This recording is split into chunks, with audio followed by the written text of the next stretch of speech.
Nama saya Sri Wulansari dengan NIM 207165669. Di sini saya akan membacakan buku pengantar ilmu hukum. Bab 1. Pengertian tentang hukum. Arti hukum dari segi etimologi.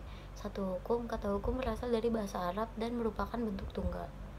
Kata jamaknya adalah alkas. Selanjutnya diambil ahli dalam bahasa Indonesia menjadi hukum. 2. Reg. Reg berasal dari rectrum. Bahasa Latin mempunyai arti bimbingan atau tuntutan atau pemerintahan. Bertalian dengan rectum dikenal kata rex, yaitu orang-orang yang bekerja memberikan bimbingan atau pemerintah. Rex juga dapat diartikan raja yang mempunyai regimen yang artinya kerajaan. 3. Lius. Kata lius Latin berarti hukum, berasal dari bahasa Latin lubere, artinya mengatur atau memerintah. Perkataan mengatur dan memerintah itu mengandung dan berpangkal pokok pada kewibawaan. 4. Lex. Kata lex berasal dari bahasa Latin dan berasal dari bahasa kata lerese. Lerese artinya mengumpulkan orang-orang untuk diberi perintah. Jadi di sini terkandung pula adanya hukum, ialah wibawa atau otoritas. Hubungan hukum dalam berbagai arti. 1. Hukum dalam arti keputusan penguasa. Sebagaimana keputusan penguasa hukum merupakan serangkaian peraturan-peraturan tertulis seperti Undang-Undang Dasar, Undang-Undang, keputusan Presiden, peraturan pemerintah, keputusan menteri, dan peraturan daerah. Peraturan tersebut dibuat oleh pihak yang berwenang. Dalam hal ini, badan legislatif, misalnya undang-undang, dibuat oleh Presiden bersama DPR. Peraturan daerah tingkat 1 oleh DPRD bersama gubernur. 2. Hukum dalam arti petugas. Di sini yang dianggap hukum adalah para petugas penegak hukum. Mereka terutama orang awam, dalam istilahnya appelder, melihat para petugas polisi, jaksa, hakim sebagai hukuman karena dalam kenyataannya para petugas penegak hukum tersebut yang memang menghukum orang yang bersalah. 3. Hukum dalam arti sikap tindak. Yang diartikan sebagai hukum tidak seperti tindakan penegak hukum yang mengatur dan memaksa masyarakat, maka cara kerja atau sikap tindakannya tidak terasa. Hubungan antara anggota masyarakat berjalan bisa dirasakan wajar serta rasional, seperti orang yang membayar harga barang, dan membeli merupakan orang yang bersadar hukum. 4. Hukum dalam arti gejala sosial. Filosofi Yunani Aristoteles mengatakan bahwa manusia zoon politikal, ialah manusia makhluk yang hidup bermasyarakat. Sejak lahir sampai meninggal, manusia hidup dalam pengalamannya di antara manusia yang lain. Dalam kehidupan bermasyarakat, itulah manusia saling membutuhkan satu dengan yang lainnya. Kebutuhan dapat lain, bahkan kadang-kadang berlawanan atau bertentangan, seperti kepentingan penjual dan kepentingan pembeli. Hukum dalam arti kaidah. Ilmu hukum adalah himpunan petunjuk hidup atau perintah-perintah dan larangan-larangan yang mengatur tata tertib dalam suatu masyarakat dan seharusnya ditaati oleh anggota masyarakat yang bersangkutan. Dengan demikian, setiap anggota masyarakat wajib menaati petunjuk-petunjuk hidup sedemikian rupa sehingga tata tertib dan masyarakat dapat berpelihara sebagai kumpulan dari beberapa cabang ilmu pengetahuan antara lain. 1. Ilmu tentang kaidah. 2. Ilmu pengertian, yakni ilmu tentang pengertian-pengertian pokok dalam hukum, seperti misalnya subjek hukum, hak dan kewajiban, peristiwa hukum, hubungan hukum, dan objek hukum. 3. Ilmu tentang kenyataan atau yang menyoroti hukum sebagai perilaku atau sikap tindak yang antara lain mencakup A. Sosiologi hukum, antropologi hukum, psikologi hukum, perbandingan hukum, masyarakat hukum. 6. Hukum dalam arti tata hukum. Hukum dalam arti sebagai ilmu hukum berarti ilmu tentang kaidah atau norma, yaitu ilmu yang menelaah hukum sebagai kaidah atau sistem kaidah-kaidah dengan dogmatik hukum dan sistem hukum. 7. Hukum dalam arti salinan nilai. 8. Hukum dalam arti disiplin. Suatu disiplin adalah sistem mengenai kenyataan atau gejala-gejala yang dihadapi. Disiplin hukum meliputi ilmu hukum, politik hukum, dan filsafat hukum, yaitu satu, ilmu hukum adalah ilmu yang berusaha menelaah hukum dalam segala bentuk dan manifestasinya. Politik hukum ialah ilmu hukum yang mempelajari hukum untuk mencapai tujuan hukum yang dicita-citakan oleh masyarakat tertentu. Filsafat hukum adalah ilmu pengetahuan hukum yang mempelajari dan merenungkan hakikat akan di dalam ilmu ini ditemukan dasar-dasar kekuatan yang mengikat daripada hukum. 9. Hukum dalam arti ilmu hukum. Hukum dalam arti hukum adalah hukum yang sedang berlaku di suatu negara. Tata hukum biasanya juga disebut hukum positif atau ius continutum. Bab 10. Hukum terdapat di mana saja. 1. Hukum terdapat di seluruh dunia asal yang ada masyarakatnya. 2. Apeldoorn pernah menulis bahwa hukum terdapat di seluruh dunia di mana-mana asal ada kehidupan masyarakat manusia. 3. Anggapan-anggapan tersebut adalah anggapan modern. Anggapan modern ini menolak anggapan kuno. 4. Penyelidikan para ahli ilmu pengetahuan sosial, sosiologi hukum, dan antropologi budaya modern menghasilkan bukti-bukti bahwa hukum ada di mana saja. 5.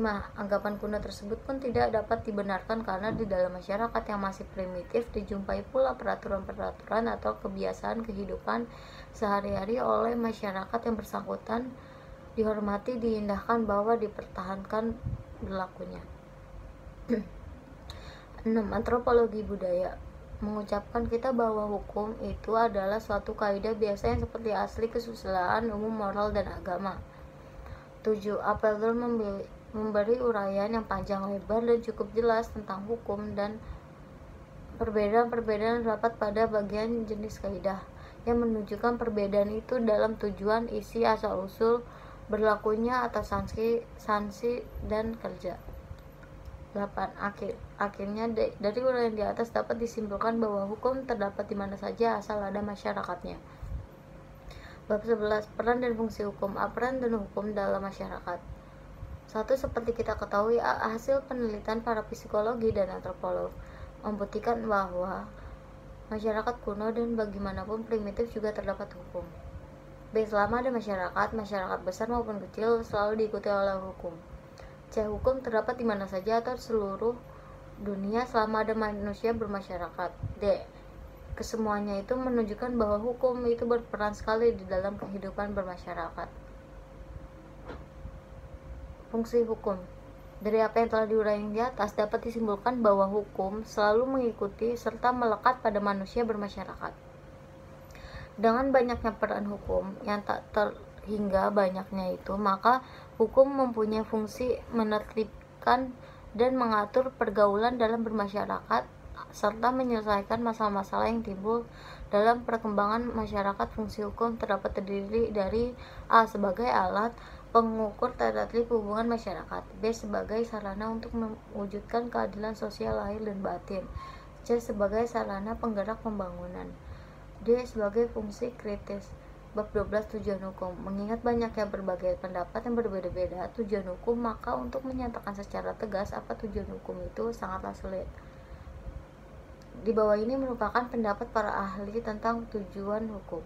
1. Dr. Wijono Projonegoro SH dalam bukunya berjudul Perbuatan Melanggar Hukum mengemukakan bahwa tujuan hukum adalah mengadakan keselamatan, kebahagiaan, dan ketertiban dalam bermasyarakat. 2. Profesor Subekti SH dalam bukunya Dasar-Dasar Hukum dan Pengadilan mengemukakan bahwa hukum itu mengabdi pada tujuan negara yang intinya ialah mendatangkan kemakmuran dan kebahagiaan rakyatnya. Bab 13. Hukum ditaati orang. Ketaatan pada hukum. Menurut Ulrich, orang menaati hukum karena bermacam-macam sebab. A. Karena orang merasakan bahwa peraturan-peraturan itu dirasakan sebagian hukum. B. Karena ia harus menerima supaya ada ketentraman. C. Karena masyarakat menghendakinya. D. Karena adanya paksaan atau sanksi sosial. Dari uraian di atas, maka ilmu hukum timbul dua pengertian yang penting sekali, ialah kekuasaan. Hukum ditaati orang karena hukum itu bersifat memaksa. Hal ini dapat ditinjau dari batasan-batasan yang ditemukan oleh beberapa sarjana hukum, seperti A. Hukum ialah keseluruhan peraturan bagi kelakuan atau perbuatan manusia di dalam masyarakat. B. Hukum adalah keseluruhan peraturan hidup yang bersifat memaksa untuk melindungi kepentingan manusia di dalam masyarakat. C. Perintah yang berarti bahwa hukum mempunyai sifat memaksa. Pasal-pasal tersebut dalam hukum berupa sanksi hukuman. Sebagai contoh sanksi hukuman dikemukakan: A. Seseorang tidak akan membunuh karena hak dalam kitab undang-undang pidana. Siapa yang membunuh diancam hukuman mati atau penjara. B.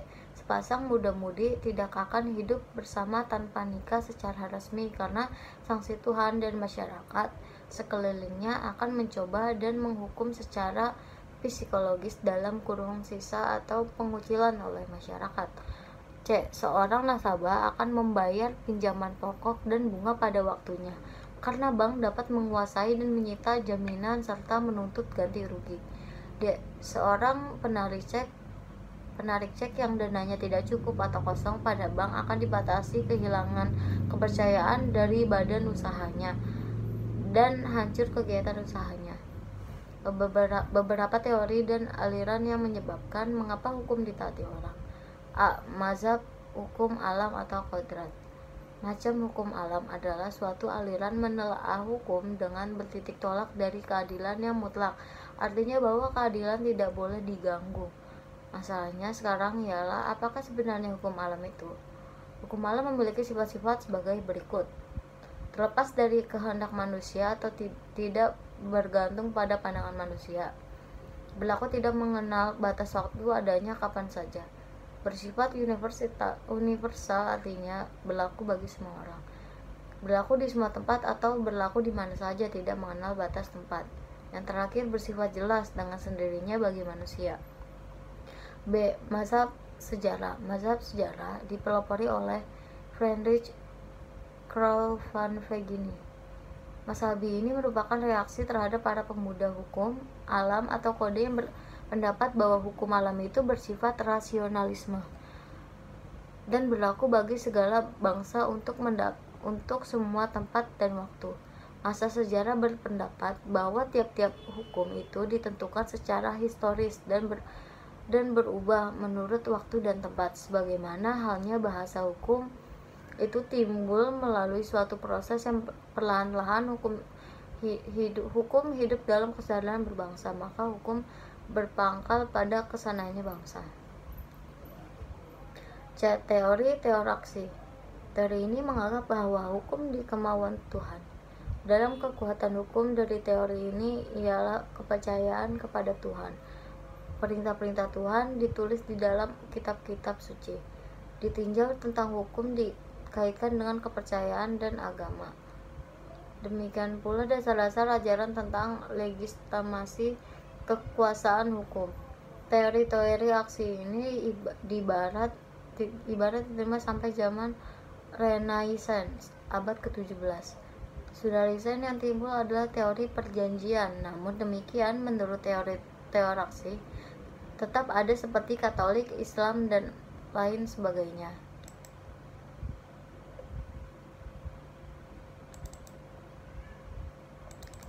Bab 16.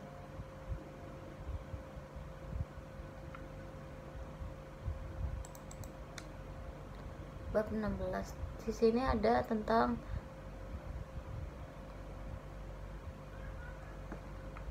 bab 16 di sini ada tentang terbentuknya hukum. Terbentuknya hukum bermula dari kebiasaan kewajiban bersikap. Tindak yang demikian bisa mendapatkan sanksi bila melaksanakan yang sudah ditentukan tersebut, yang dinamakan hukum kebiasaan. Dan bila hukum kebiasaan tersebut menjadi tradisi turun-menurun dan akhirnya menjadi adat dan dinamakan hukum adat. Pembentukan hukum di Inggris. Hukum di Inggris berasal dari kebiasaan masyarakat yang dikembangkan oleh pengadilan. Hukum ini dinamakan common law dan dibentuk pada tahun 1066 sewaktu Inggris dijajah oleh bangsa Normandy dengan rajanya yaitu William the Quaker. mengatur masalah pengadilan penguasa kerajaan yang berperan sebagai hakim. Hakim tersebut dinamakan Judge of Liar atau itinerant judge, hakim keliling, dan tumbuhlah yang dikatakan common law Inggris yang berlaku, hukum yang terbentuk dari undang-undang Inggris. Contoh dari hukum statut Inggris dan dalam hukum pidana material. B. Pembentukan hukum di Indonesia. Hukum di Indonesia tumbuh dari kebiasaan masyarakat yang dikenal dengan hukum adat. Hukum ini terbatas pada hukum perdata bagi golongan warga negara asli. C. Pandangan legisme. Pandangan legisme berkembang sampai pertengahan abad 19. Hukum hanya terbentuk oleh perundang-undangan. Legis ini mengatakan bahwa tidak ada hukum. Bab 17. Penafsiran hukum. Macam-macam penafsiran. 1. Cara penafsiran dalam pengertian subjektif dan objektif. Dalam pengertian objektif, apabila ditafsirkan seperti yang dikehendaki oleh pembuat undang-undang. Dalam pengertian objektif, apabila penafsirannya lepas daripada pendapat pembuat undang-undang dan sesuai dengan adat bahasa sehari-hari secara mekanis. Karena itu ia pernah kadang nanya harus terdapat dan diadili.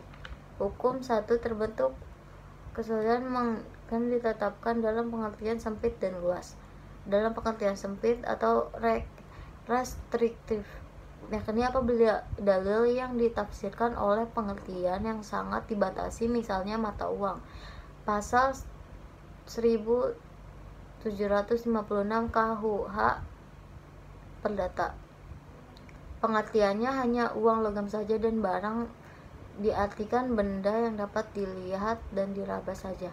Yang termasuk penafsiran dalam arti luas adalah penafsiran analogis, penafsiran atau autentik mengikat umum, doktriner atau ilmiah ialah penafsiran yang didapat dalam buku-buku dan lain-lain hasil karya para ahli. Hakim tidak terkait karena penafsiran ini hanya mempunyai nilai teoretis. B. Hukum. Penafsiran yang bersumber dari hakim hanya mengikat pihak-pihak bersangkutan dan berbagai kasus-kasus tertera pada pasal 1917 ayat B.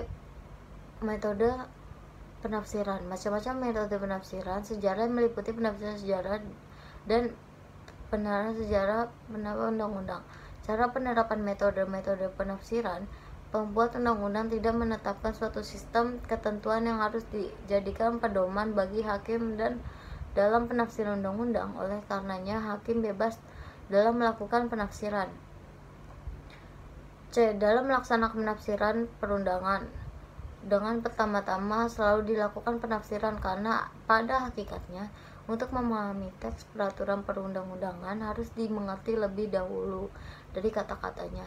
Apabila semua metode tersebut tidak menghasilkan, wajib diambil metode penafsiran yang membawa keadilan setinggi-tingginya. Karena memang keadilan itulah yang menjadikan sasaran. Pembuat undang-undang pada waktu mewujudkan undang-undang yang bersangkutan. Contoh, orang yang belum dewasa, orang yang ditaruh di bawah pengampunan, orang perempuan dalam hal yang ditetapkan oleh undang-undang, dan pada umumnya orang kepada siapa undang-undang telah melarang membuat persetujuan tertentu. Pasal 14 tahun 1967 yang mengemukakan tentang usaha pokok bank memberi kredit. Bunyi pasal 1 Undang-Undang Nomor Kata kredit berasal dari kredit. Dalam bahasa Romawi berarti kepercayaan. Dalam arti luas dan modern maksudnya pinjam-meminjam. Pinjam-meminjam adalah suatu perjanjian memerlukan jaminan, dan orang yang meminjamkan ini mengharapkan keuntungan berupa bunga. Bab 18. Pengisian kekosongan hukum. Pembuat undang-undang selalu ketinggalan dengan kejadian-kejadian sosial yang timbul kemudian di dalam masyarakat. Maka hakim sering menambah undang-undangan itu. Jika hakim menambah peraturan perundang-undangan, berarti bahwa hakim mengisi kekosongan dalam sistem hukum formil dari tata hukum yang berlaku. Pengisian ruang kosong dalam undang-undang oleh hakim baru dapat diterima dalam bagian kedua abad 19. Oleh karenanya, dalam hukum yang ketinggiannya itu terdapat banyak kekosongan di dalam sistem hukum yang terpaksa harus diisi oleh hakim, asalkan pengisian atau penambahan itu tidak membawa perubahan prinsipal pada sistem hukum yang berlaku. Bahwa hukum merupakan sistem terbuka tersebut dapat dimengerti karena hukum bersifatnya. Dari pengertian pasal 1546 KUH Perdata itu, kalau ada dua orang melakukan perjanjian jual beli yang diatur dalam pasal 1451 sampai pasal 1540 KUH Perdata dapat dipergunakan dalam perjanjian itu. Ketentuan tentang kedudukan seorang yang di bawah pengampuan diambil pula dari ketentuan mengenai perwakilan seperti diregaskan oleh pasal 452 ayat 3 KUHP Perdata. Dari pengertian mengenai pasal pengampunan menggunakan undang-undang secara analogi dari ketentuan kedudukan perwakilan. Kedudukan dan bertugas seorang kurator sama dengan seorang wali, sedangkan kedudukan seorang kurandus sama seperti anak yang belum cukup umur. Menggunakan undang-undang secara analogi terhadap pasal 1576 ayat 1 KUH Perdata tentang pengertian, maksudnya dengan dijual barang yang dalam perjanjian sewa menyewa, maka perjanjian sewa menyewa itu tidak gugur. Dengan demikian keduanya sama saling memberi, berarti rugi sehingga tidak terdapat suatu kompensasi. Sebuah delman melewati persimpangan jalan dengan rel kereta api. De argumen a contrario. Penafsiran a contrario adalah penafsiran undang-undang yang didasar atas pengingkaran arti beriawan pengertian antara soal yang dihadapi dengan soal yang diatur dalam suatu pasal undang-undang. Penafsiran bertolak belakang dengan penafsiran analogis yang juga merupakan suatu konstruksi hukum dengan maksud untuk mengisi kekosongan dalam sistem undang-undang. Pada hakikatnya, penafsiran adalah sama dengan penafsiran analogis, hanya hasilnya berlawanan. Analogi membawa hasil positif, sedangkan penafsiran a contrario hasilnya negatif. Kedua cara penjelasan undang-undang ini sama-sama berdasarkan konstruksi hukum. Penafsiran berdasarkan argumen a contrario mempersempit perumusan hukum atau undang-undang. Bab 19. Sumber-sumber hukum. Arti tentang sumber hukum. Sumber hukum adalah segala sesuatu yang menimbulkan peraturan-peraturan yang meningkat dan memaksa, sehingga apabila peraturan itu dilanggar akan menimbulkan sanksi yang tegas dan nyata bagi pelanggarnya. Sebagai asas hukum, sebagai suatu merupakan pemulaan hukum, misalnya kehendak Tuhan, akal manusia, jiwa bangsa, dan sebagainya. Pendapat berbagai pakar hukum mengenai macam-macam sumber hukum. Sudikno 1. Agram memberi sumber hukum dalam sumber hukum dan sumber hukum formil. Sumber hukum material ialah tempat dari mana material sumber hukum material ini merupakan faktor yang membentuk hukum, misalnya hubungan sosial, hubungan kekuatan politik, situasi sosial ekonomi, tradisi atau pandangan agama, hasil peneliti ilmiah, perkembangan internasional, keadaan geografis. Ini semuanya merupakan objek studi penting bagi sosiologi itu diambil. Sumber hukum formil merupakan tempat atau sumber dari mana suatu peraturan memperoleh kekuatan. 1. Algra. 2. Van Apeldoorn.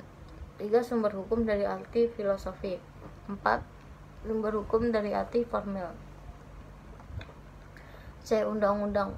Undang-undang merupakan sumber hukum formal. Disamakan undang-undang mempunyai tata urut. Banyak orang dan termasuk tidak mengerti perbedaan antara undang-undang dan hukum. Diadakan pembahasan lebih lanjut tentang undang-undang yang dimaksud Undang-undang dalam arti material. Di dalam praktik, apabila ada orang yang mengatakan undang-undang tanpa keterangan lebih lanjut, maka dimaksud selalu undang-undang dalam arti formil. Menurut pendapat lama, undang-undang adalah hukum.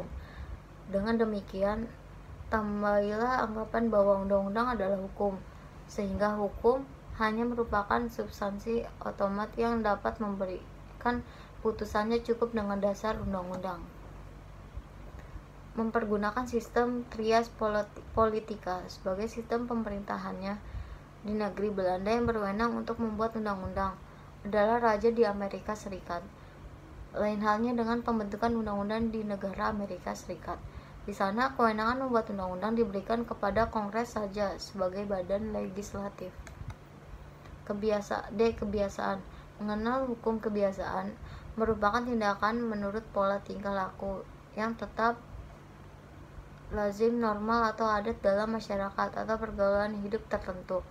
Pergaulan hidup ini merupakan lingkungan yang sempit seperti desa, tapi dapat luas juga, yakni meliputi masyarakat negara yang berdaulat. Perilaku yang diulang itu mempunyai kekuatan normatif, mempunyai kekuatan mengikat. Perlu diingat bahwa ada kebiasaan yang dilakukan bukan karena keyakinan atau kesadaran, tetapi karena ikut-ikutan belaka. Karena orang lain atau nenek moyang melakukannya tanpa adanya keyakinan bahwa itu patut dilakukan. Yang menjadikan tingkah laku itu kebiasaan atau adat adalah kepatutan, dan bukan unsur terulang atau tingkah laku, sebab daerah setiap golongan mempunyai kebiasaan sendiri-sendiri yang berbeda satu sama lain. Bab 19. Penggolongan dan klarifikasi hukum. Dari segi praktis, supaya lebih mudah dapat menemukan dan menerapkan hukum yang ada, para anggota badan-badan kenegaraan, demikian juga para fungsionalis hukum seperti para hakim dan para pejabat administrasi, untuk membuat alasan-alasan hukum dalam menerapkan hukum dan mempertahankannya.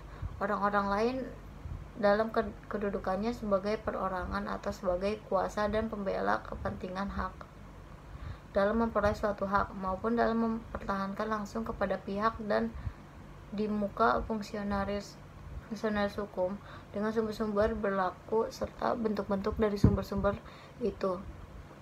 Hukum antar negara, hukum kebiasaan dan hukum adat, hukum jurisprudensi, hukum ilmu, hukum revolusi, hukum tertulis meliputi hukum undang-undang, hukum perjanjian antar negara sebagai kecil hukum adat, hukum-hukum tak tertulis meliputi hukum kebiasaan, sebagian besar hukum adat, hukum jurisprudensi, hukum ilmu, dan hukum revolusi. Menurut A. Sanusi, hukum persetujuan dapat dimasukkan sebagai hukum tertulis atau tidak tertulis, sesuai dengan bentuk persetujuan itu tersendiri, yang bagaimana diketahui adalah pada dasarnya bebas dari bentuk-bentuk tertentu. Hukum negara-negara asing lainnya adalah hukum asing. Selanjutnya, Utrecht menyebutkan bahwa kekuasaan aturan hukum dalam suatu personal dan persekutuan hukum berdasarkan kekuatan melakukan kekuatan sanksinya. Hukum dapat dibagi dalam hukum paksa atau hukum yang dalam keadaan konkret harus ditaati, yang dalam keadaan bagaimanapun juga tidak dapat disampingkan oleh perjanjian dibuat oleh kedua belah pihak. Dengan perkataan lain, hukum ini mempunyai yang merupakan hukum paksa lazimnya peraturan-peraturan susila seperti hukum pidana. Pasal 1334 ayat 2 KUH Perdata. Seorang ahli waris tidak dapat menolak bagiannya dari warisan sebelum warisan itu terbuka atau mengadakan perjanjian mengenai warisan itu. Kalau ada seorang ahli waris menolak baginya pada waktu pewaris masih hidup atau pada waktu sebelum pembagian warisan diadakan, maka penolakan tersebut tidak dapat diakui sah. Dengan lain perkataan, apabila kedua belah pihak dapat menyelesaikan masalah mereka dengan membuat sendiri atau peraturan, maka peraturan hukum yang tercantum dalam pasal bersangkutan tidak perlu dijalankan.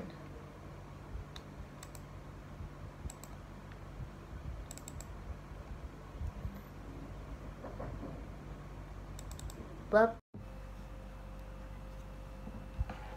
Bab 21 Kaidah hukum dan kaidah sosial. Manusia adalah makhluk sosial atau zoon politikan, kata Aristoteles.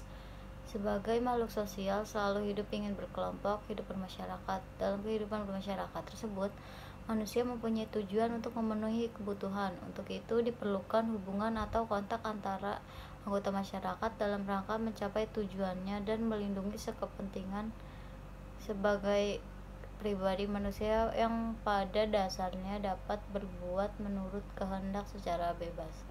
Akan tetapi, dalam kehidupan bermasyarakat, kebebasan tersebut dibatasi oleh ketentuan-ketentuan yang mengatur tingkah laku dan sikap tindak mereka. Apabila ada ketentuan-ketentuan tersebut, akan terjadi ketidakadanya keseimbangan dalam masyarakat dan pertentangan-pertentangan satu sama lain.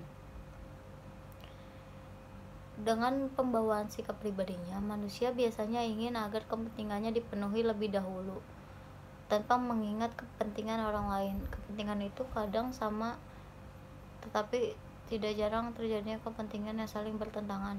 Apabila keadaan yang demikian itu tidak diatur atau tidak dibatasi, maka yang lemah akan bertindas atau setidak-tidaknya timbul pertentangan-pertentangan. Aturan yang dimaksud disebut kaidah sosial. Kata kaidah itu sendiri berasal dari bahasa Arab dan norma berdasarkan bahasa Latin yang berarti ukuran. Kaidah sosial. Kaidah susila tidak memindahkan norma susila berarti asusila. Norma asusila dapat dikatakan peraturan-peraturan hidup yang berdasar dari hati nurani manusia. Ia menentukan perbuatan mana yang baik dan mana yang buruk berdasarkan bisikan suara hatinya. Pelanggaran atas nama susila ialah pelanggaran perasaannya sendiri. Akibat atau sanksi hukumnya adalah penyesalan. Van Avelderen mengadakan perbedaan antara susila dengan moral. Menurut Surojo Wijono Dipuro, perbedaan tersebut hanya berbeda gradual saja karena kesusilaan bersumber pada moral. Manusia adalah makhluk bermoral yang berperasan, ialah perasaan susilanya. Dua kaidah kesopanan. Kesopanan dinamakan norma sopan dan santun, tata krama atau adat istiadat. Pelanggaran atas norma kesopanan menimbulkan celaan dari sesamanya. Celaan ini dapat berwujud kata-kata, tetapi akan lebih dirasakan apabila celaan itu berupa sikap kebencian. Sikap tersebut menimbulkan rasa malu, rasa hina, rasa kehilangan sesuatu, dikucilkan sehingga merasakan penderitaan yang batin dapat dikatakan merupakan sanksi hukuman. Contoh-contoh kaidah kesopanan misalnya: 1. Orang muda wajib menghormati orang yang lebih tua. 2. Meminta izin lebih dahulu bila mau masuk rumah orang lain. 3. Mempersilahkan duduk seorang wanita hamil yang berada dalam kendaraan umum yang memenuhi penumpang. Yang terakhir, mengenakan pakaian yang pantas bila menghadiri pesta. Selanjutnya, perasaan kesopanan dapat menjelma menjadi perasaan kebiasaan. Kebiasaan yang demikian disebut pula adat. 3. Kaidah agama atau kaidah kepercayaan. Norma agama berpangkal pada kepercayaan pada Tuhan Yang Maha Esa. Norma agama dianggap sebagai ketentuan dengan Tuhan. Ia mengatur kewajiban-kewajiban manusia kepada Tuhan dan kepada manusia itu tersendiri.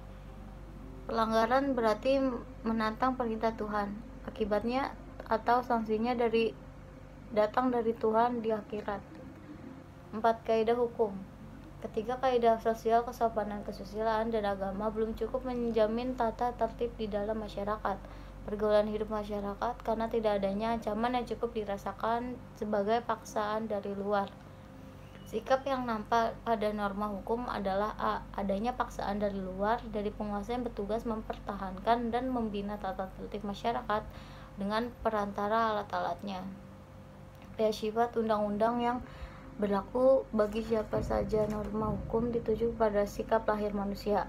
Ia tidak mempersoalkan apakah sikap batin seorang itu baik atau buruk. Yang diperhatikan adalah bagaimana perbuatan lahiriannya. Contoh norma-norma hukum. A. Perkawinan adalah sah apabila dilakukan secara hukum masing-masing agamanya dan kepercayaannya. Pasal 2 ayat 1 Undang-Undang Nomor 1 Tahun 1974. B. Tiap-tiap perikatan adalah untuk memberikan sesuatu, untuk berbuat sesuatu, atau untuk tidak berbuat sesuatu. Pasal 1234 BW. C. Apabila suatu persetujuan pemburuan dibuat tertulis, maka biaya akte beserta lain-lain, biaya tambahan harus dipikul oleh majikan. Pasal 1601 D. Barang siapa sengaja merampas nyawa orang lain tanpa hak, diancam karena pembunuhan dengan pidana penjara paling lama 15 tahun. Pasal 338 KUHP. Barang siapa mengambil barang sesuatu yang seluruhnya atau sebagian milik orang lain dengan bermaksud untuk dimiliki secara melawan hukum, diancam karena pencurian dengan pidana penjara paling lama 5 tahun atau denda paling banyak 60 juta rupiah. Pasal 362 KUHP. B. Penggolongan kaidah. Profesor Dr. Sudikno Martokusumo menggolongkan keempat kaidah atau norma tersebut dalam dua golongan, ialah A. Kaidah tata kaidah dengan aspek pribadi, termasuk kelompok ini adalah kaidah agama atau kepercayaan dan kaidah kesusilaan. B. Kaidah tata kaidah dengan aspek kehidupan antara lain pribadi yang termasuk di dalamnya adalah kaidah kesopanan dan kaidah hukum. C. Hubungan antara kaidah hukum dengan kaidah lainnya. 1. Hubungan positif, yakni hubungan yang saling memperkuat. Hubungan antara lain hukum dengan kaidah agama. Kaidah hukum dan kaidah agama sangat erat hubungannya. Kaidah agama menunjang tercapai tujuan kaidah hukum. Dengan kata lain, kaidah hukum mendukung tercapainya kaidah agama. Hubungan antara kaidah hukum dan kaidah kesusilaan. Kaidah hukum dan kaidah kesusilaan mempunyai kekaitan yang erat karena keduanya saling melengkapi. Apabila setelah menjalani hukuman orang itu menjalani baik, tidak pernah berbuat jahat lagi, berarti sikap batin atau pribadi manusia itu berangsur menjadi lebih baik.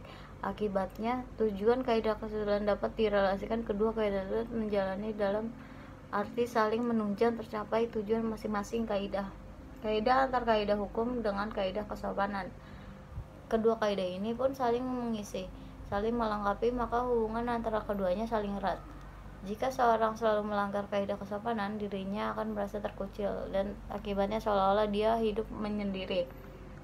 Apabila kemudian setelah menjalani hukuman orang itu bertobat, maka cenat atau jambat orang itu akan menjadi orang yang baik, akan selalu berbuat sopan dan tidak dapat melakukan perbuatan yang melanggar kaidah hukum.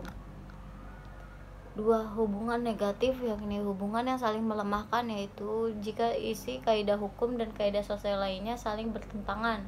Contohnya, larangan oleh salah satu agama membunuh secara manusia dengan alasan apapun bertentangan dengan undang-undang wajib militer. D. Persamaan antara kaidah hukum dan kaidah lainnya. 1. Maksud dari kaidah hukum dengan kaidah lainnya adalah yakni melindungi kepentingan perorangan maupun terdapat tata tertib dalam masyarakat. 2. Antara kaidah hukum dengan kaidah kesopanan. Perbedaan antara kaidah hukum dengan kaidah sosial lainnya. 1. Perbedaan antara kaidah hukum dengan kaidah agama, kaidah kesusilaan dapat ditinjau dari beberapa segi seperti A. Dari tujuannya, kaidah hukum bertujuan untuk mencapai tata tertib masyarakat dan melindungi manusia. B. Ditinjau dari sasarannya, kaidah hukum mengatur tingkah laku manusia dan diberi sanksi bagi setiap pelanggarnya. C. Ditinjau dari sumber sanksinya, kaidah hukum dan kaidah agama sumber sanksinya berasal dari luar. D. Ditinjau dari kekuatan mengikatnya, pelaksanaan kaidah hukum dilaksanakan secara nyata oleh kekuasaan dari luar, sedangkan pelaksanaan kaidah agama dan kesusilaan pada asalnya tergantung pada yang bersangkutan sendiri. Ditinjau dari isinya, kaidah hukum memberikan hak dan kewajiban, sebagai kaidah agama dan kaidah kesusilaannya hanya memberikan kewajiban saja. 2. Perbedaan antara kaidah hukum dan kaidah kesopanan. A. Kaidah hukum memberikan hak dan kewajiban, kaidah kesopanan hanya memberikan kewajiban saja. B. Sanksi kaidah hukum dipaksa oleh masyarakat secara resmi. Sanksi kaidah kesopanan dipaksakan oleh masyarakat secara resmi. 3. Perbedaan antara kaidah kesopanan dengan kaidah agama dan kaidah kesusilaan. A. Asalnya kaidah kesopanan dari luar diri manusia, kaidah agama dan kaidah kesusilaan berasal dari diri manusia. B. Kaidah agama dan filosofi berisi aturan yang ditujukan kepada sikap batin manusia. Tujuan kaidah kesopanan menertibkan masyarakat agar tidak ada korban. Kaidah agama dan kaidah kesopanan bertujuan menyempurnakan manusia agar tidak menjadi manusia yang jahat. Bagian 4 ilmu hukum sebagai pengertian. Bab 22. Subjek hukum pendahuluan. Pembawa hak yaitu sesuatu yang mempunyai hak dan kewajiban disebut subjek hukum. Manusia sebagai pembawa hak mempunyai hak-hak dan kewajiban-kewajiban untuk melakukan tindakan hukum. Ia dapat mengadakan persetujuan, menikah, membuat wasiat, dan sebagainya. A. Beberapa pengertian. Apakah itu subjek hukum? Subjek hukum adalah sesuatu yang menurut hukum berhak atau berwenang untuk melakukan perbuatan hukum atau siapa yang mempunyai hak dan cakap untuk bertindak dalam hukum.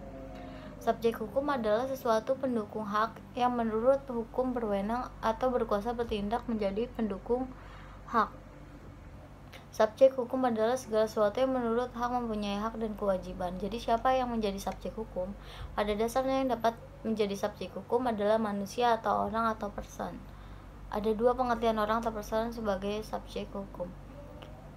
Yang pertama itu naturalistic person adalah man's person yang disebut orang atau manusia pribadi. Yang B, reactor person adalah berbentuk badan hukum yang dapat dibagi dalam subjek person yang sifat ada unsur kepentingan umum seperti negara, daerah, tingkat 1 dan tingkat 2, desa, dan 2 private reaction person atau badan hukum private yang mempunyai sifat atau adanya unsur kepentingan individual. B. Manusia sebagai subjek hukum. Menurut hukum yang berlaku, setiap manusia berhak mempunyai hak dan kewajiban.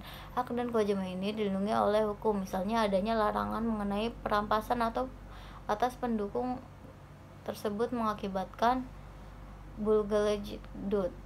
Undang-Undang Dasar 1950 ayat 2 berbunyi, tidak suatu hukuman pun mengakibatkan kematian, perdata, atau kehilangan semua hak-hak kewarganegaraan. C. Pengecualian. Pengecualian mengenai subjek hukum. Secara real, manusia sebagai subjek hukum berlaku sejak lahir sampai meninggalnya, sehingga dapat dikatakan bahwa selama manusia itu hidup, ia merupakan manusia pribadi. Namun demikian, pengecualian memang ada atas kewenangannya, ialah anak dalam kandungan. Di samping kewenangan untuk mendapat melakukan perbuatan hukum, orang harus cakap melakukan hukum. Seorang adalah cakap hukum apabila ia telah dianggap cukup cakap untuk mempertanggungjawabkan sendiri atas segala tindakannya sendiri. Seorang dewasa yang normal adalah cakap hukum dalam hal tentu. Ia tidak dianggap cakap hukum lagi apabila ia gila atau tidak sehat pikirannya atau diletakkan di bawah pengampunan. Seorang yang belum dewasa dan orang yang tidak lagi dianggap cakap hukum dalam perbuatan hukum akan diwakilkan oleh walinya. B. Golongan ini dibagi lagi dalam orang-orang yang di bawah kurkutel merupakan subjek hukum menurut pribadi yang tidak cakap. Ketidakcakapan menurut hukum atau juridis handling sound back when heard ialah orang-orang yang belum dewasa dan wanita yang berstatus dalam perkawinan. Seandainya binatang itu merupakan subjek hukum, maka binatang-binatang yang kita potong sehari-hari seperti ayam, sapi, kerbau, dan lain-lain akan menuntut hak dan keadilan. Berdasarkan hak tersebut, maka hanya manusialah yang tepat untuk menjadikan subjek hukum. Namun demikian, dan meskipun bagi kita sekarang merupakan sesuatu yang lucu, pada abad pertengahan di Eropa Barat pernah terjadi atau ada di masa hukum ditegakkan sama bagi manusia dan binatang. C. Bidan hukum sebagai subjek hukum. Di muka telah disebutkan bahwa badan hukum juga merupakan subjek hukum di samping manusia pribadi atau natural person. Bab 23. Objek hukum. A. Badan sebagai objek hukum. Objek hukum adalah segala sesuatu yang berguna bagi subjek hukum dan yang dapat menjadi pokok permasalahan dan kepentingan bagi para subjek hukum. Oleh karenanya, dikuasai oleh subjek hukum. Pengetahuan tentang Benda atau zat terdapat secara luas pada buku 2 KUH Perdata tentang hukum kebendaan atau Zakenrecht yang berasal dari hukum barat, yang mengatur secara umum dan luas tentang benda yang terdiri dari benda berwujud, benda bergerak, benda tetap, dan benda tidak berwujud. Undang-undang ini mengatur tentang tanah. Undang-undang ini sebagai perubahan dan penggantian peraturan yang dapat pada buku 2 KUHP Perdata kecuali menghipotek hak-hak atas tanah menurut hukum barat dalam KUH Perdata. Undang-Undang Nomor 21 Tahun 1961 sebagai pengganti Reglement Industrial Eigendom tahun 1912. Jadi undang-undang ini mengatur tentang benda yang bersifat tidak kebendaan, khususnya merek, terhadap kapal yang berukuran 20 meter kubik ke atas dimasukkan sebagai benda tetap, sedangkan yang berukuran 20 meter kubik ke bawah sebagai benda bergerak. B. Manusia sebagai objek hukum. Dapatkah manusia menjadi objek hukum? Jawabannya dapat, sepanjang hak dan kewajibannya sebagai subjek hukum dilenyapkan atau dicabut. Dalam keadaan demikian itu, maka manusia dianggap sebagai benda yang dapat dijual belikan, dapat disewakan, disiksa, bahkan dapat disembelih seperti binatang tanpa adanya satu pembelaan apapun. Manusia tidak mengenal perbedaan dari segi warna kulit, ras, bangsa, kelamin, agama, kedudukan, golongan, pangkat, dan partai. Setiap manusia mempunyai kepribadian yang dijamin oleh hukum sejak ia lahir di muka bumi sampai ia mati dan dimasukkan ke liang lahat. Dalam sila kedua dari Pancasila ditegaskan bahwa manusia diakui berlaku sesuai dengan harkat dan martabatnya sebagai makhluk Tuhan yang Maha Esa, sama hak dan kewajiban tanpa membedakan suku, keturunan, agama, dan kepercayaan, jenis kelamin, kedudukan sosial, warna kulit, dan sebagainya. Agama menurut ketentuan agama, maka tidak dibenarkan manusia diperlakukan dan dianggap sebagai objek hukum seperti binatang. Dan ini menegaskan bahwa dalam agama manusia makhluk yang sempurna di muka bumi ini, yang mempunyai kedudukan lebih tinggi dari makhluk lainnya atau binatang. Bab 24 Peristiwa hukum pengertian. Peristiwa hukum adalah suatu kejadian biasa dalam kehidupan sehari-hari yang akibatnya diatur oleh hukum. Perbuatan dan tingkah laku subjek hukum yang membawa akibat hukum karena hukum mempunyai kekuatan mengikat bagi subjek hukum atau karena subjek hukum itu terikat oleh kekuatan hukum. B. Suatu peristiwa dapat menimbulkan akibat hukum. Akibat hukum yang timbul tetap diatur oleh peraturan hukum meskipun akibat itu tidak dikehendaki oleh pelakunya. Perbuatan ini dinamakan orange mitigated. Perbuatan hukum yang tidak dibenarkan oleh hukum, akibat dari perbuatan itu sudah jelas tidak dikehendaki oleh apapun.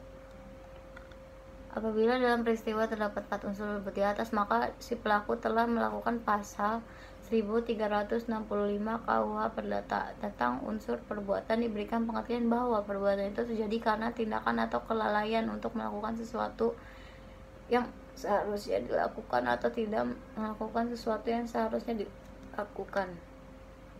Ternyata tuntutan berdasarkan pasal 1365 KUH Perdata tidak berhasil karena unsur melanggar tidak dipenuhi. Kelalaian yang melanggar hak orang lain atau bertentangan dengan kewajiban menurut hukum yang berlaku sesuai. Bab 25 Hubungan hukum. A. Pengertian. Hubungan hukum ialah hubungan antara dua atau lebih subjek hukum. Dalam hubungan hukum ini, hak dan kewajiban pihak yang satu berhadapan dengan hak kewajiban yang lain. Kita semua mengetahui bahwa hukum itu mengatur hubungan antara orang yang satu dengan orang lain. Kewenangan yang diberikan oleh hukum kepada subjek hukum dinamakan hak. Dan demikian hukum sebagai himpunan peraturan-peraturan yang mengatur hubungan sosial memberikan sesuatu hak kepada subjek hukum untuk membuat sesuatu atau menuntut sesuatu yang diwajibkan oleh hak itu. B. Segi hubungan hukum. Kewenangan yang disebut hak dan dan atau kewajiban adalah segi pasif dari hubungan daripada hukum hubungan. Hak dan kewajiban ini keduanya timbul dari satu peristiwa hukum dari satu pasal hukum subjektif. C. Unsur hubungan hukum. Hubungan hukum memiliki 3 unsur sebagai berikut. Adanya orang-orang yang berhak atau kewajiban saling berhadapan. Adanya objek yang berlaku berdasarkan hak dan kewajiban. Yang terakhir adanya hubungan antara pemilik hak dan pengemban hak kewajiban atau adanya hubungan atas objek yang bersangkutan. D. Syarat-syarat daripada hubungan hukum. Dasar hukumnya pasal 1474 dan pasal 1513 KUH Perdata yang masing-masing menetapkan bahwa si penjual mempunyai kewajiban menyerahkan barang dan sebaliknya si pembeli berkewajiban membayar harga pembelian. Karena ada perjanjian jual beli maka timbul peristiwa hukum.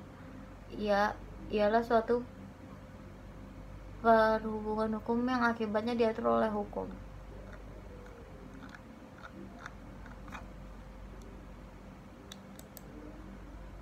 Pasal 26 hak beberapa pengertian. Dalam ilmu hukum, hak disebut juga hukum subjektif. Hukum subjektif merupakan segi aktif daripada hubungan hukum. Dalam pasal 570 KUH Perdata disebut bahwa hak milik adalah hak untuk menikmati kegunaan suatu kebendaan dengan cara bagaimanapun juga asal tidak bertentangan dengan undang-undang atau peraturan umum yang ditetapkan oleh suatu kekuasaan yang berhak menetapkan. Hak kepemilikan ini terdiri dari 2 hak atau kewajiban yang penting ialah pertama, ia mempunyai kewenangan atau berhak memanggul kenikmatan dari kepunyaannya, dan yang terakhir mempunyai juga berwenang atau berhak memindahkan tangan kepunyaan itu. Teori-teori tentang hak. Pada abad ke-19 di Jerman ditemukan 2 teori hak tentang yang sangat penting dan sangat besar pengaruhnya. Pertama, teori yang menganggap hak sebagai kepentingan yang terlindung memang tak bertugas melindungi kepentingan yang lain, contohnya hak milik rumah. 2. Teori yang menganggap hak sebagai kehendak yang diperlengkapi dengan kekuatan. 3. Teori gabungan yang mencoba mempersatukan unsur-unsur kehendak dan kepentingan dalam kepentingan hak dari A. Apeldoorn, B. Utrecht, C. Lemaitre. C. Persoalan hak. Adanya persoalan hukum yang mengubah sifat dan tujuan hukum akan merupakan pula sifat dan tujuan hak, sehingga hak mengalami proses penyosialan. D. Penyalahgunakan hak. Menyalahgunakan hak dianggap ada apabila orang menjalankan hak secara tidak sesuai dengan tujuan sosial. Ancaman hak. Biasanya hak dibagi dalam 2 golongan besar, ialah 1. Hak mutlak, merupakan kekuasaan dikatakan mutlak karena berlaku terhadap setiap subjek hukum lain. Contohnya, hak mutlak berlaku terhadap tiap orang yang bersangkutan. Hak mutlak ini dibagi dalam hak pokok atau manusia. Contohnya itu pasal 26 Undang-Undang Dasar sementara 1950 yang memberikan hak-hak kepada warga negara Indonesia yang berbunyi 1. Setiap orang berhak mempunyai milik baik sendiri maupun bersama-sama dengan orang lain. Kedua, seorang tidak boleh dirampas miliknya dengan semena-mena. 3. Hak milik itu adalah suatu fungsi sosial. B. Hak publik absolut, misalnya hak bangsa atau kemerdekaan dan kedaulatan seperti yang tersebut dalam Undang-Undang Dasar 1945. Hak kekeluargaan. Hak keluarga ini ada beberapa macam, yaitu hak kemampuan, hak material dari suami, kekuasaan orang tua, dan C. Hak perwakilan, hak atas kekayaan. Hak relatif. Hak relatif dapat dibagi dalam hak publik relatif, hak keluarga relatif, hak kekayaan relatif. Bab 27. Perbuatan hukum bukan perbuatan hukum dan akibat hukum. Perbuatan hukum adalah setiap perbuatan manusia dilakukan dengan sengaja untuk menimbulkan hak dan kewajiban. Persyaratan kehendakan secara tegas dapat dilakukan dengan tertulis yang antara lain ditulis sendiri, ditulis oleh pejabat tertentu, dan ditandatangani oleh pejabat itu disebut juga akte otentik atau akte resmi. Mendirikan PT yang menurut pasal 38 KUHD dilakukan pendiriannya dengan akte notaris. Sesuatu pernikahan dengan surat nikah. Seorang lulus ujian diberikan ijazah atau sertifikat. Mengucapkan kata pernyataan kehendak ini cukup dengan mengucapkan kata setuju. Isyarat pernyataan kehendak secara tegas dengan isyarat, misalnya dengan menganggukkan kepala tanda setuju. B. Persyaratan kehendak secara diam-diam dapat diketahui dari sikap atau perbuatan. C. Perbuatan hukum terdiri dari perbuatan hukum sepihak, perbuatan hukum dua pihak. B. Bukan perbuatan hukum. Bukan perbuatan ini dibagi dua macam, yaitu perbuatan hukum yang dilarang oleh hukum. Perbuatan hukum dilarang oleh hukum adalah suatu perbuatan yang menimbulkan kerugian kepada orang lain dan mewajibkan si pelaku atau pembuat bersalah untuk mengeluarkan kerugian yang ditimbulkan. Akibat hukum ialah akibat suatu tindakan dilakukan untuk memperoleh suatu akibat yang dikehendaki oleh pelaku yang diatur oleh hukum. Bab 28. Masyarakat hukum. Aristoteles mengatakan bahwa masyarakat itu adalah zon politikan yang dianggap sebagai makhluk sosial selalu hidup berkelompok bermasyarakat. A. Batasan masyarakat hukum. Masyarakat hukum adalah sekelompok orang yang hidup dalam wilayah tertentu di mana hidup di kelompok tersebut berlaku sesuatu rangkaian peraturan. Pembentukan kelompok. Sekarang makhluk pribadi manusia memang mempunyai kehidupan jiwa sendiri. C. Faktor-faktor yang mendorong untuk bermasyarakat. Kebutuhan biologis, persamaan nasib, persamaan kepentingan, persamaan ideologi. Terus jika ada faktor-faktor tersebut dapat dirangkum menjadi 3 faktor pokok, ialah 1. Faktor ekonomis, faktor biologis, faktor keamanan. D. Macam-macam bentuk bermasyarakat hukum. 1. Dasar. Menurut dasar bentuknya, bentuk masyarakat dapat dibagi 3 macam bentuk masyarakat. Masyarakat teratur, masyarakat teratur terjadi sendirinya, masyarakat tidak teratur. Masyarakat dasar umum diciptakan oleh para anggotanya. Bentuk masyarakat dapat dibedakan menjadi masyarakat pangguyuban, masyarakat patembayan. Menurut dasar keprihidupannya atau kebudayaannya, masyarakat hukum dapat dibagi menjadi 5 bentuk. Masyarakat primitif, masyarakat desa, masyarakat teritorial, masyarakat genealogis, masyarakat teritorial genealogis. Menurut hubungan keluarga, bentuk masyarakat hukum dapat dibagi menjadi keluarga inti, keluarga luas, suku bangsa, dan bangsa. Bab 29. Antropologi hukum. Pengertian antropologi hukum adalah suatu cabang ilmu pengetahuan yang mempelajari pola-pola sengketa dan penyelesaian pada masyarakat sederhana maupun masyarakat yang sedang mengalami proses perkembangan dan pembangunan. Sejarah singkat. Studi antropologi hukum dapat dikatakan belum lama dan baru timbul pada abad ke-19. Sewaktu ada usaha-usaha untuk meneliti dasar-dasar hukum di Eropa, yaitu antara lain dengan jalannya membandingkan sistem hukum Eropa dengan sistem hukum masyarakat yang masih dianggap dalam tingkat sederhana di luar Eropa. C. Antropologi dan hukum. Antropologi hukum merupakan ilmu pengetahuan yang jauh sekali jangkauannya. Ia mengekspresikan kehidupan manusia dalam royalitas sehingga segala segi kehidupan dibicarakan. Bab 30. Sosiologi hukum. Pengertian. Sosiologi hukum adalah suatu cabang ilmu pengetahuan secara empiris dan analitis tentang hukuman timbal balik antar hukum sebagai gejala sosial dan gejala sosial lainnya. Satu, studi hukum bertujuan untuk memberikan penjelasan terhadap praktik-praktik hukum. 2. Sosiologi hukum senantiasa menguji keahlian empiris dari suatu peraturan atau pernyataan hukum. 3. Sosiologi hukum tidak melakukan penilaian terhadap hukum. B. Objek atau sasaran sosiologi hukum. 1. Mempelajari undang-undang. Sosiologi hukum tidak hanya menanyakan apakah undang-undang itu, melainkan jauh daripada itu.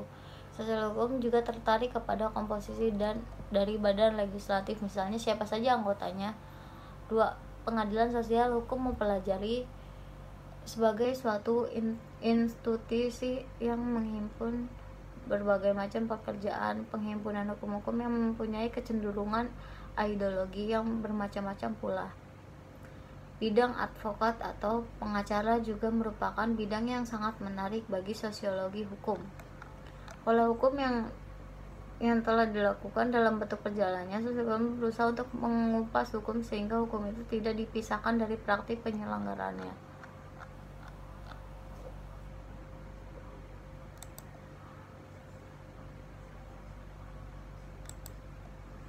Bab 31. Psikologi hukum. Psikologi hukum adalah suatu cabang pengetahuan yang mempelajari hukum sebagai suatu perwujudan dari perkembangan jiwa manusia. Psikologi adalah ilmu pengetahuan tentang perilaku manusia. Maka dalam kaitannya dengan studi hukum ialah melihat hukum sebagai salah satu pencerminan perilaku manusia. Bab 32. Sejarah hukum. Pengertian sejarah hukum adalah salah satu bidang studi hukum yang mempelajari perkembangan dan asal-usul sistem hukum dalam suatu masyarakat tertentu dan memperbandingkan antara hukum dan perbedaan yang dibatasi oleh perbedaan waktu. Dalam studi sejarah hukum ditekankan mengenai hukum suatu bangsa merupakan suatu ekspresi jiwa yang bersangkutan oleh karenanya senantiasa yang satu berbeda dengan yang lain. Apabila diterima bahwa hukum sekarang berasal dari yang sebelumnya, maka hal itu dilakukan bahwa sejak sekarang dibentuk oleh proses-proses yang bersangkutan langsung pada masa yang lampau. B. Peranan dan fungsi sejarah hukum. Mempunyai kegunaan. Satu, sejarah hukum dapat diberikan pandangan yang luas bagi kalangan hukum. Kedua, hukum sebagai kaidah merupakan patokan perilaku atau sikap tindak yang sepantasnya. 3. Sejarah hukum yang berguna dalam praktik hukum. 4. Dalam bidang pendidikan hukum, sejarah hukum akan sangat membantu. 5. Sejarah hukum dapat menggunakan fungsi efisiensi lembaga-lembaga hukum tertentu. Artinya situasi ini apakah sudah benar? Bab 33. Perbandingan hukum. Pendahuluan. Perbandingan hukum adalah ilmu pengetahuan yang usianya relatif muda. Tujuan perbandingan hukum mengetahui perbedaan dan persamaannya saja, tetapi tidak mengetahui sebab dan faktor pengaruh persamaan dan perbedaan.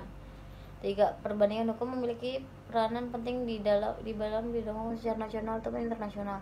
Perbandingan hukum juga mempunyai fungsi penting dalam rangka penyempurnaan, pembinaan, dan pembentukan hukum nasional. 5. Dengan mendalaminya, kita dapat mengetahui hukum secara luas. 6. Membandingkan hukum punya arti yang dalam penting berarti yaitu sebagai metode perbandingan hukum memecahkan pelisihan bersifat nasional atau internasional. Penegak polisi menjalankan tugas berlaku peranan perbandingan hukum. Diketahui perbandingan hukum cakupnya luas dan meliputi seluruh bidang hukum, maka ilmu perbandingan hukum wajib masuk dalam kurikulum FH. Pengertian perbandingan hukum. Saat perbandingan hukum sebagai metode penelitian. Pada hakikatnya, perbandingan hukum adalah suatu metode penelitian dan bukan hanya ilmu hukum dalam menggunakan metode bandingkan hukum dengan satu yang lainnya. Perbandingan hukum mengarah ke bidang sejarah hukum, sosiologi hukum, dan dapat ke bidang filsafat hukum, yaitu 1. Mengarah ke bidang sejarah hukum apabila dibandingkan adalah hukum yang bersifat dan coraknya pada masa lampau dengan masa hukum sekarang. Mengarah filsafat hukum apabila persamaan daripada lembaga-lembaga hukum yang dibandingkan merupakan intar dan hakikat daripada lembaga hukum yang dibandingkan. Mengarah ke sosiologi hukum apabila dua atau lebih sistem hukum di suatu negara dibandingkan dengan sistem hukum lainnya. 2. Perbandingan hukum sebagai ilmu pengetahuan. Diterima dari segi lainnya, perbandingan hukum mempunyai arti antara lain. Dari segi perkataan perbandingan, maka perbandingan hukum berasal dari kata banding, membandingkan. Membandingkan adalah secara mencari persamaan dan membandingkan seluruh objek. Dari persamaan misalnya hukum dapat dibagi menjadi 2, perbandingan hukum umum dan perbandingan hukum khusus. Jadi sifatnya dapat bersifat vertikal dan horizontal. Jadi maksud vertikal apabila membandingkan adalah suatu sistem hukum tertentu pada bagian masa tertentu pula. 2. Perbandingan hukum horizontal apabila dibandingkan lembaga hukum suatu daerah atau negara dengan lembaga hukum daerahnya. Tujuan daripada membandingkan hukum. Usaha mengumpulkan informasi mengenai hukum asing. Usaha mengalami pengalaman yang dibuat oleh